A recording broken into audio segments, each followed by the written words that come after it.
நீங்க Saudi அரேபியால car வச்சிருக்கீங்கன்னா இந்த rules கண்டிப்பா தெரிஞ்சுக்கோங்க. சவுதியில மேக்ஸிமம் ஓவர் ஸ்பீட் கேமரா பார்த்திருப்பீங்க. 80, 120, 140 அந்த மாதிரி. ஆனா நான் கரெக்ட்டா ஒரு 2 மாசம் முன்னாடி ரியாத் டு கசிம் ஹைவே வழியா போயிட்டு இருக்கும்போது அந்த ஹைவேல மொத்தமா 3 லேண்ட் இருந்துச்சு. ஃபர்ஸ்ட் 140, அப்புறம் 120, அப்புறம் 100. இந்த மூணாவது லேண்ட்ல மேக்ஸிமம் ஹெவி வெஹிக்கிள் போகும். லாரி, பஸ் அந்த மாதிரி. ஆனா சின்ன வெஹிக்கிள் அதுல போகலாம். ஆனா 100 ஸ்பீடு உள்ளார தான் போகணும். நீங்க ஓவர் ஸ்பீட் போயிட்டு இந்த கேமரா வந்து உங்களை கேட்ச் பண்றது வந்து இது நார்மல் தான். எல்லாருக்குமே நடக்கிறது தான். ஆனா எனக்கு என்ன நடந்துன்னா நான் வந்து நார்மலாவே செகண்ட் லேண்ட்ல ஒரு 120, 130 அந்த மாதிரி தான் போயிட்டு இருப்பேன். ஆனா நான் அன்னைக்கு என்ன பண்ணேன்னா தேர்ட் லேண்ட்ல சின்ன சின்ன வெஹிக்கிள் தான் போயிட்டு இருந்தேன். லாரி எதுவுமே இல்லாதனால நான் அந்த லேண்ட்ல 120ல போயிட்டு இருந்தேன். திடீர்னு பேக் சைடுல ஒரு சைரன் சவுண்ட் கேட்டுச்சு. நான் என்ன அப்படின்னு திரும்பி பார்த்தா எந்த ஒரு போலீஸ் வெஹிக்கிளும் இல்ல.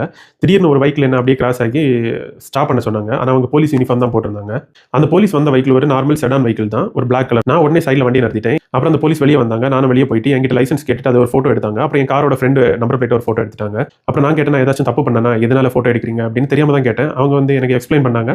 ஃபர்ஸ்ட் லேண்ட்ல 140, செகண்ட் லேண்ட்ல 120, தேர்ட் லேண்ட்ல வந்து 100ல தான் போகணும் அப்படின்னு. ஆனா நீங்க வந்து தேர்ட் லேண்ட்ல 120 பக்கம் போயிட்டு வந்தீங்க அப்படின்னு. எனக்கு அடுத்த நாள் காலையிலேயே 300 ரியால் ஃபைன் வந்துருச்சு. இந்த மாதிரி சவுதியில நமக்கே தெரியாம நிறைய ரூல்ஸ் இருக்கு. நீங்க ஏதாச்சும் புதுசா ஏதாவது இது மாதிரி மாடி இருக்கீங்கன்னா மறக்காம கமெண்ட்ல மென்ஷன் பண்ணுங்க. இந்த வீடியோவை சவுதியில கார் வச்சிருக்கவங்களோட ஃப்ரெண்ட்ஸ்க்கு அனுப்புங்க. ஓகே பை, இன்னொரு வீடியோல பார்க்கலாம்.